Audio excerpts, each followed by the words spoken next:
Auntie, I bet quick, I want to withdraw 20K. Are they late? Calm down. You get your money. God bless you. You fast well. Wait, what's going on? Jesus, what happened to him? Bring water, quick. This strange event was only the beginning. It all started in the market. To understand what happened, you must go back to the day Cindy arrived. It was 3 months before that early morning incident. A new umbrella appeared in the heart of the busy market. A table, neatly arranged with cash, receipt, and a brand new P.O.S machine. The lady behind it was beautiful in a way that did not look natural. Her hair was perfect, her skin glowed, her eyes sparkled like someone who carried secrets. Everyone noticed her instantly. At first, the other P.O.S attendants didn't worry. New people came and left all the time. Some lasted a month, some a week, but Cindy was different. Her machine never declined. Her transfer were the fastest. Her cash never finished. She never complained. Within days, customers left other P.O.S stands and gathered around her like moths into light. In front of Cindy's stand, 2 women stood waiting for their turn. One woman whispered excitedly, "This girl is too good. Since she came, I don't go anywhere else." Another woman nodded quickly. "See how fast she is. Yesterday, I did transfer to my brother. Before I even finished talking on the phone, the alert entered." A man behind her smiled. "My brother, leave other places. This girl is the best thing in this market. She even gave me change without stress." They laughed joyfully as Cindy smiled her quiet, perfect smile. Not far away, an older P.O.S man looked at the crowd around her and shook his head sadly. "This girl will finish our business," he muttered gently. People came from other streets, other markets, even other areas just to use Cindy's P.O.S. A young man from the next street told his friend, "Let's go to that new girl, the pretty one. She fast well." Everyone loved her. Everyone wanted her service. And at first, everything seemed perfect. No strange stories, no complaints, no news, not even one problem.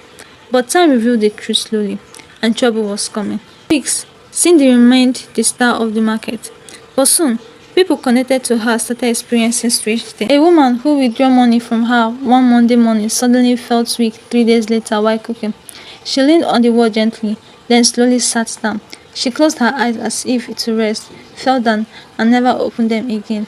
That was how she passed on. A man who always used Cindy's P.O.S every weekend went home one evening and suddenly became quiet. He lay down gently to sleep and did not rise the next day. People whispered, they wondered, they talked behind closed doors, but no one linked anything to the P.O.S girl. After all, the market was large. People came and went. Strange things happened all the time. And Cindy just sat with her quiet smile, her perfect posture, her fresh nose, and her endless cash. No one suspected her. No one looked at her twice, asked how her cash always stayed full without ever going to the bank. But one person saw what others did not. Her name was Joy. Joy was a P.O.S girl too. Her table was close to Cindy's, and she had been there long before Cindy arrived. At first, Joy liked her. Cindy was always polite, always smiling, always calm. But after a while, Joy began noticing unusual things. Every morning, when Joy reached the market at 6 a.m., Cindy was already there, sitting quietly, her posture perfect, as if she never left. One morning, Joy decided to test something. She arrived at 5:30 a.m. To her surprise, Cindy was already in her seat, perfectly dressed, umbrella opened, P.O.S ready, smiling softly like she had been waiting for dawn. Another strange thing, Cindy never ate. Not breakfast, not lunch, not snack, not even water. Joy once asked her gently, "Cindy, will you eat?" Cindy smiled softly. "I'm fine. I don't need food." That answer stayed in Joy's heart like a cold shadow. Joy also noticed something else. People who use Cindy's P.O.S too often seem to vanish from the market after some weeks. But the strangest thing happened one night. Joy decided she needed answer. She told her family she would be staying late to arrange stock, but instead, she hid behind a locked store in the market, watching cities from a dark corner. It was late, the moon was bright, the market was silent like a sleeping. Everyone had gone home, but Cindy's spot was empty. Her umbrella was folded, the chair was gone, the table was not there. Joy waited. 12 a.m., 1 a.m., 2 a.m., nothing. Then at 4:18, the air suddenly became cold, very cold, as if something had arrived. Joy blinked, and then, in the empty space where Cindy's P.O.S table had been, Cindy appeared, not walking, not approaching, not arriving from somewhere. She just appeared, like a shadow forming into a person. Joy's hand covered her mouth quickly. She almost screamed but forced the voice back down. Cindy stood there calmly, her face still perfect, her eyes still shining, her smile still peaceful. She sat down gently on her chair that had not been there seconds ago. Joy's heart beat so fast. She knew then Cindy was not human. The next morning, Joy ran from the market straight to her pastor's house. She was shaking, out of breath. She knocked urgently. When the pastor opened the door, she burst into tears. "Pastor, something strange is happening in the market. That girl, that Cindy, she is not what she looks like." She told him everything. How Cindy never ate. How she was always there before everyone. How people connected to her quietly passed away. How she appeared out of thin air in the night. The pastor listened calmly. His eyes were serious, his face thoughtful. After Joy finished speaking, the pastor closed his eyes gently. I will ask for guidance. He prayed silently for a long moment. Then he opened his eyes slowly. "What you saw is true. Cindy is not human. A message has been given. We must go to that place. Her time has reached an end." Joy trembled. "Pastor, can you face her?" The pastor placed a gentle hand on her shoulder. "Grace will lead us." By afternoon, the pastor, Joy, and several church members walked toward the busy market. People were buying, selling, shouting, laughing. It was another normal day. Cindy sat at her table as usual, smiling at customers, her eyes glowing softly. Joy's heart pounded. The pastor stepped forward and called gently, "Young lady." Cindy looked up slowly. The pastor said firmly, "Your time in this market has ended. You are not who you pretend to be." People turned, voices lowered, eyes widened. Cindy's smile remained calm. "I don't understand, Pastor."